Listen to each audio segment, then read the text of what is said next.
Hello friends, and welcome to Escaping the Mouse with your host, me, Breck Roll. Alright, I am in the community of Whitehall, Texas today, so just a little bit south of Waco. And when I was kind of driving around just looking at the place, I kind of found a cemetery. And well, you know me, I love my old cemeteries. And this is called the Whitehall Cemetery, coincidentally enough. And it was founded in 1877. It looks like it's still active because there's a lot of new monuments in the place, but there's also some really old ones too. And apparently, according to the marker here, the cemetery features a lot of the people who founded the Whitehall community. So let's go in and look around, okay? Whitehall Cemetery is the last vestige of a once growing agricultural community of Whitehall. The first graves, marked in 1877, are located north of the Whitehall Baptist Church site on land deeded by Captain Burl Jones Kendrick, 1824 to 1912, a Civil War veteran who owned 320 acres in this area. In 1899, Captain Kendrick deeded an additional 1.1 acres to the trustees of the Whitehall graveyard for the price of $1. Pioneers of the Whitehall community are buried at the first Baptist cemetery in the area. So let's go in and take a look.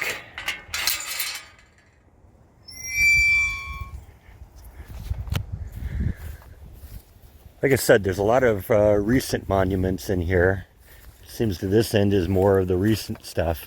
But when you kind of get over to the back end over there, we start seeing some of the more older monuments. So let's just kind of wander around and see what we see. Kizzy Parks, born 1850, looks like he died 1886. Yeah, they didn't live long in those days, did they? And then, like many of the old cemeteries, we see a lot of the stones have been broken and eroded over the years and attempted to be repaired. And this looks like one of those. It's hard to even see what the name on that is.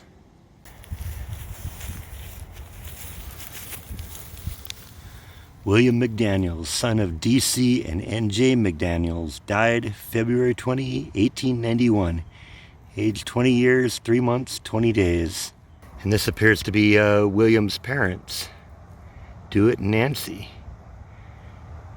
Dewitt was born 1828, died 1906, and Nancy was born 1850, died, I don't know, looks like 1906 also. Or 1936, hard to tell. I guess that's 36. Looks like a lot of the McDaniels are here. Here's another one. Born 1891, died 1898. Ooh, that's sad. 7 years old. A lot of infant mortality in those days. And George McDaniels, not even sure how they're all related, but born 1866, died 1935. James H. Crawford, 13th Mississippi Infantry, Confederate soldier. One of the things that always kind of surprises me about these Civil War veterans is they don't say when specifically they died on the markers, so you don't know if they died during the war or if they died afterwards. And here's another really old marker here. Woodmen of the World marker. A.J. Cook, born 1861, died 1918. Got another fallen flag here. Let's deal with that.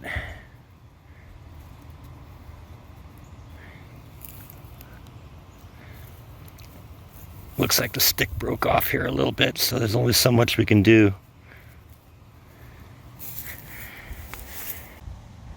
J.C., son of R.B. and Manola Suttle. Born, looks like 1915, died 1923. Another one too young. And here's his mother, I guess. Manola, wife of R.B. Suttle. Born 1893, died 1924. It's sad, her son died 1 year before she did. This one's just a little concrete post with looks like a brass plate on it. Can't even really tell what the plate says. William Edgar, son of J.M. and C.M. Wood, born 1884, died 1900. Yeah, sometimes the wind just kind of blows the vases over here.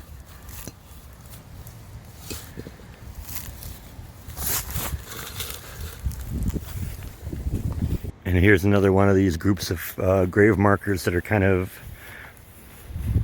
barricaded in with a little fence area here.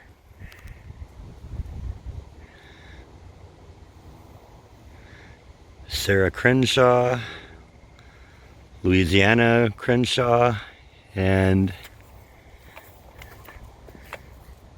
Emma Moncrief, I guess. Born 1835, died 1990 or 1891. Born 1850, died 1917. And it looks like 1852 and 1936. There's also some names engraved into the concrete in front of the markers. Not sure what that is, if those are other... That's the same thing on both of them. Russell Co. ALA. I'm assuming ALA is Alabama. Russell County, Alabama, maybe? A lot of more contemporary markers in this area too, but I'm kind of focusing on the historical ones, the really old ones. You know, like this one. Harriet Bright, 1886, 1917, and her baby son. Interesting, you get like this algae growth on some of these. It makes it hard to read the markers. Boy, it's really unstable too. I don't want to push too hard because I don't want to tip it over. John Homer, born 1894, died I don't know, hard to tell. 1997, I'd almost say, but it's hard to tell. Actually, I think that's 1897 now that I'm looking at it, because 1894 to 1997, that's 103 years old. That's pretty old for that time. And the marker looks really worn away for only having been here for 20 years. Emma Fanny and Robert W. Estes, 1859 to 1909 or 1910. Raymond G. Jr., infant son of Mr. and Mrs. R.G. Harkin Sr., 1921. Sad. Born 1897, died in 1898. Another infant that died. George A., son of A.G. and Louisa Becker, 1894, 1898. A lot of children here. Charles Edward Bright, served in World War I, private first class. 1898, 1944, so at least he didn't die during the war. Still died pretty young though. A lot of people from the Bright family here. Here's another one. And another. And another.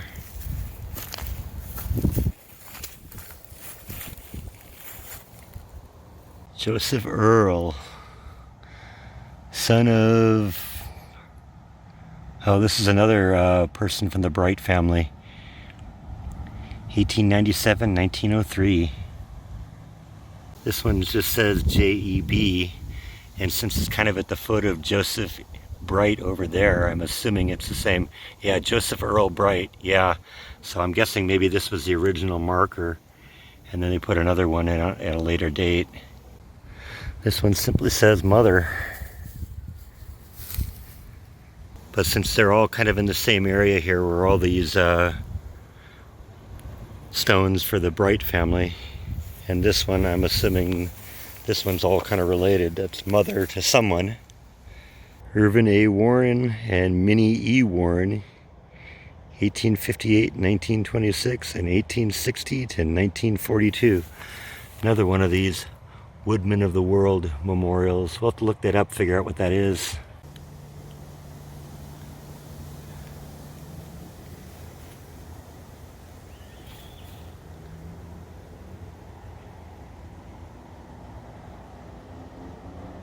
William M., son of J.M. and L.C. Maxwell, born 1888, died 1890 or 1898.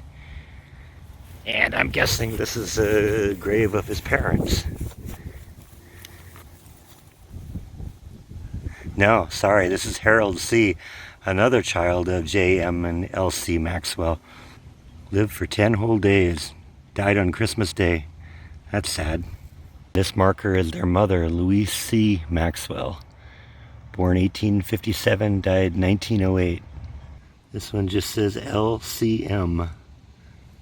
I'm guessing LCM. Oh yeah, since that's the foot of Louise C. Maxwell, I'm guessing maybe this was the original marker. And then there's another case where they added another marker later on. This one says just HCM, but once again, it's right at the foot of this marker, which is Harold C. Maxwell, the infant child that lived for 10 whole days. So I'm guessing that's once again one of these cases where they put up a simple marker and then a later marker, more elaborate, was added later. Not sure what the first name is, but it's Sedgwick, son of, I don't know, I can't read it. Born 1905, died 1906. And then this is a similar marker to the one that was right next to it, only the marker has fallen off the top on this one. And another marker that's kind of hard to read. Looks like he loved his dog. Or his lamb. I don't know if that's a dog or a lamb. Hard to read the markers though. Born 1891, looks like died 1901. And here's another marker that's been fenced in here. Guessing that's a footstone. And the headstone looks like Elizabeth, wife of L.N. Wheeler, born 1849, died 1894. Mary E., wife of J.H. Glaze, 1843 to 1893. Albert A. Russell, born 1903, died 1925. And his mother, Amanda.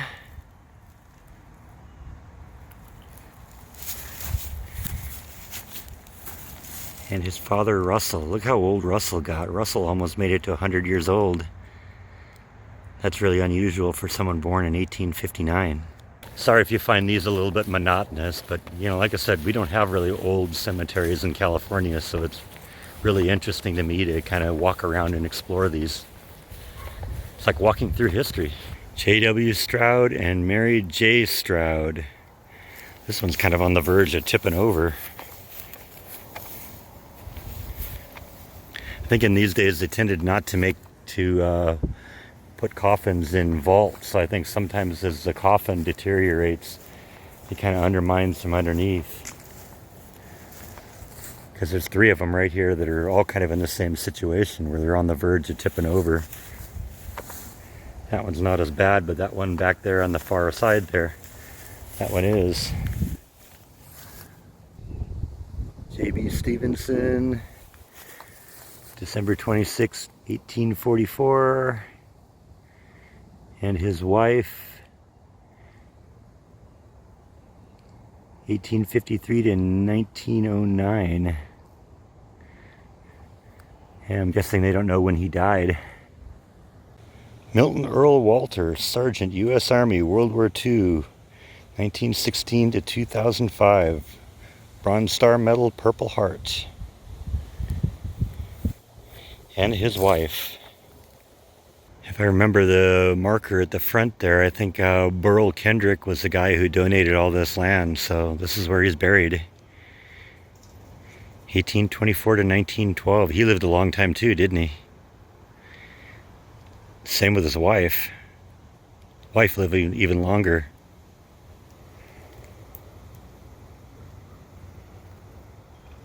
Burl Jones Kendrick, Captain, Georgia Infantry Regiment, part of the Confederacy. Now this stone is right next to Burl Kendrick's stone. I originally thought it was, since it says John Kendrick, I assumed maybe it was Burl and Margaret's son, but it looks like he was born a few years after Burl passed away, so that probably doesn't seem very likely. So I hope you enjoyed that. Like I said, I love wandering through old cemeteries and just looking at the markers and seeing who's here and seeing if there's anyone famous or who's a part of history. So I hope you enjoyed that. Thank you as always for watching, and I'll see you next time on Escaping the Mouse. Good night.